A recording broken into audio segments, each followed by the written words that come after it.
Wait. I got a first.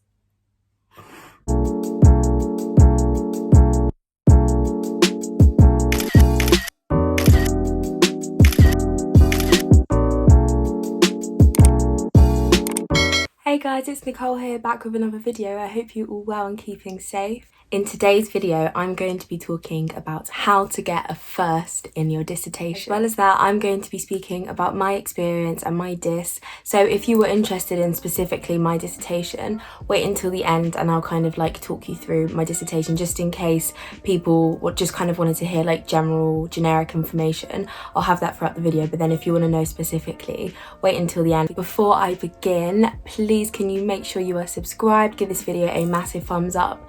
Literally about 80-90% of my views are from people who aren't subscribed, so please subscribe. It makes a massive difference and it would mean the absolute world to me.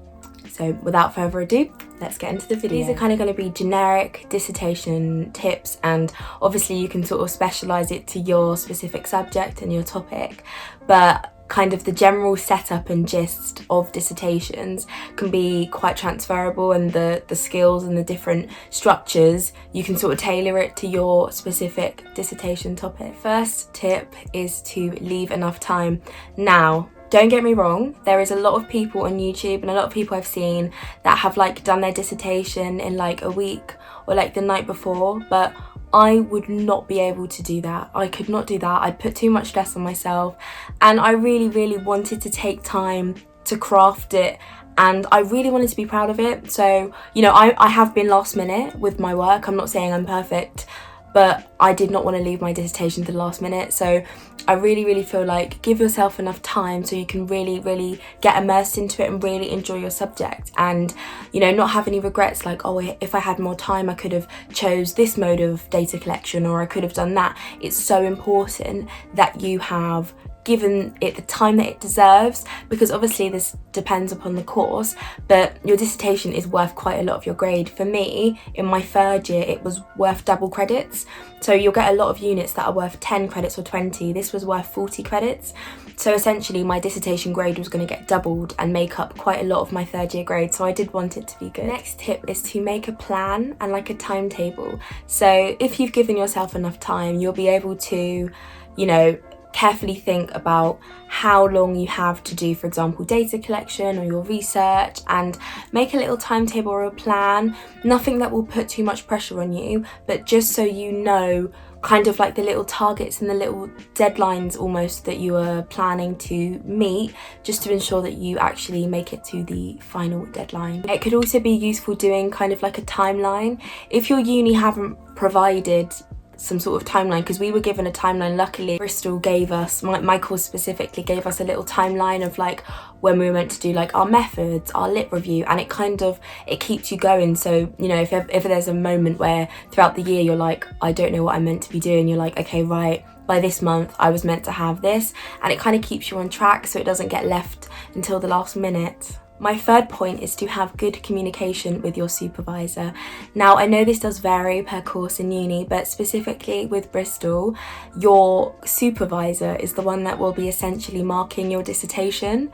So, you know, you need to take their word as gospel, and obviously you can work with your friends and they can sort of help you and guide you in the right path, but different dissertation supervisors are going to have different opinions. They're going to have different specialisms, and they're going to have different preferred methods. So for example, specifically with psychology, my dissertation supervisor was really interested in qualitative data, and I was doing qualitative data, but then another friend of mine was doing stats and quantitative and SPSS data. So there's no point me going to her about my methods when she was doing the complete opposite to me. So it is good to work collaboratively, but make sure that you are kind of liaisoning and checking in with your dissertation supervisor, because essentially they will be guiding you through this process. My fourth point, which is so important, this is to find your passion. You know, find your topic, find something that you are so interested about and you kind of want to learn more, or, you know, or a gap in the field. You're like, hang on a second, I've read X amount of about this, but then there's this missing. Why don't I investigate it? Is it feasible? Will I be able to do it in my time constraints? So really find something that you enjoy and are passionate about, because I feel like that really makes a difference. If you're writing thousands and thousands, because it is thousands and thousands of words about something you hate, you're not going to get that passion. And when your dissertation supervisor is reading it, they may not be able to kind of tell that you enjoyed what you were doing, and they may be a bit like, well, what's the point in that? Why did you write it? What's the point? So that's a massive thing that you need to think about. I really feel like you have to find your passion, because my dissertation was the minimum was 8,000 words, max was 10,000 words. That's a lot of words. So you really need to have that passion. Not necessarily, it doesn't have to be something that you absolutely love, but it's something that you have that interest in, and it helps if you're passionate. If you're lucky enough that it can be a passion of yours, then go for it. My next point is to continually update and add new things to your dissertation. So I think what the best thing to do is kind of have a couple documents for different things. How I did it was I had like a document for my lit review, a document for my methods, and then I kind of continually updated it and made sure I was staying on top of it. So even if you do one reading, put the reference in there, because when you get to the end of your project and you need to upload and you haven't even got all your references and they're not formatted correctly, it's literally such a pain. And then what if you can't find that reference anymore? Then you'll have to get rid of that source. So it's really kind of crucial that you are constantly updating and adding more sources. Not only that, just to kind of bulk up your literature review. The more reading you have, the more insight and well-rounded your dissertation will be. So make sure you are updating, and it will save you a lot of time as well. In the future, you will be thanking yourself. My next point kind of follows off from the previous point, and that is to continually be reading. So obviously this depends if you've kind of got to do other things like stats and stuff, but make sure you are reading. And I saw from when I first started my dissertation to the end and to submitting it, how much it developed, evolved and changed from my initial idea, and that was through constant research and reading. So it's so important that you're making sure you have up-to-date research, you are kind of putting in the best of the best for your dissertation, because a lot of researchers and a lot of dissertation supervisors will kind of see and know the quality of the sources that you were looking at, and will be like, okay, was this a peer review article? Was it this? Was it this? So I think it's so crucial to make sure you are kind of constantly updating your literature and making sure that it is good, and you're not just reading it because it's about your topic. You're like, okay, cool, that's about my topic, I'll put it in. And then when you get into the nitty-gritty of actually reading the data and reading the research, you'll see whether it's kind of outdated or it's invalid or it's not relevant to your research. So make sure you're thorough with your reading. My next point, which I really think, amongst other things, helped me get a first in my dissertation. This was doing your research, not just about your topic, but about how to get a first. So if you're watching this video, well done, this is exactly what I mean. I watched lots of videos, I read lots of example dissertations and previous dissertations, so I got an idea as to what they were asking, what's the format of a good quality dissertation, what's the difference between getting a first, a 2-1 and a 2-2, and I looked at the different criteria, the different mark schemes, to really kind of see what the markers will be looking for. That is leading me on to my next point, which is to look at the mark scheme. This is what your marker is going to be having when alongside your dissertation, when they are marking your dissertation.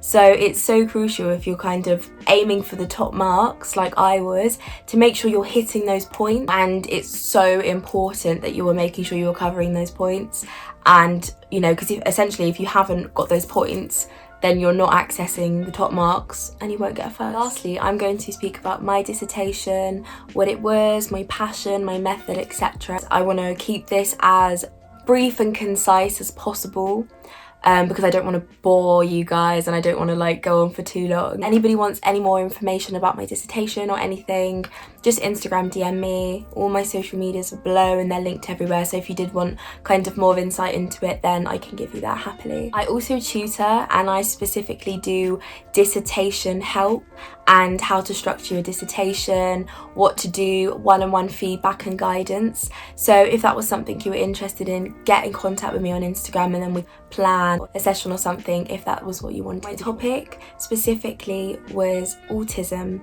but when I was speaking to one of my lecturers, she was like, okay, that's autism, but you need to do a certain aspect of autism, because even though 10,000 words seems like a lot, it's not, and you have to be very concise. So what aspect of autism? So I was thinking, okay, I know quite a lot about autism. I was like, okay, communication difficulties, but then what about communication difficulties? So then it really took some kind of sculpting. As I said, it's not just right, this is your dissertation. It changes on a weekly and monthly basis, and you will not have the same project at the beginning then the one that it will be very different to the one that you upload at the end. So it's so important to kind of just make sure that you're constantly putting in the work and the effort. And I specifically wanted to look at non-verbal autistic children and how schools can help support that. And I can't speak to the children. A, we couldn't for ethical issues, and B, because of my subject choice of the children being non-verbal. So I was like, right, I can speak to the teachers. Very, very luckily, I was able to speak to some members of staff at a specialist autistic school, and it actually was where I did a placement in my second year, which was amazing, and I got to speak to them. And this was just as Corona hit. I was meant to go to this school that week to have these interviews, and I had to change my whole methods. And I remember coming home for lockdown and I was in bits because I was like, how am I going to do my dissertation? So then I had to change everything, and I mentioned that into my dissertation, and I said that I initially intended to do face-to-face interview. However, because of a global pandemic, I had to do it on Skype and Zoom and online and phone calls. So I did lots of interviews, I did semi-structured interviews, and then I had to transcribe, which was very, very long. So it's basically listen to the recording of them talking and I had to type everything up. And then I used thematic analysis for those who know about thematic analysis, printed it all out, sorted it into codes, etc. And then I worked on my dissertation. That's kind of like a brief overview. And if anyone wants any more or any more details or anything, let me know. I'll happily make another video. As I said, I wanted to keep this brief because yeah, I don't want to bore you guys. But yeah, I'm so happy to do an in-depth video about my dissertation. If that would help you guys, just let me know. As I said, Instagram DM me or comment down below. So that was all for this video. I really, really hope you guys found this useful. Please, as always, comment down any suggestions or anything. I love hearing that you guys have enjoyed my videos and that I've been helping you guys out, and I've been getting some really, really lovely messages on Instagram, so thank you so much for that. Continue to do so. I hope you guys are all well and keeping safe in this climate. Sending you all lots of love, and I will see you guys in the next video. Bye.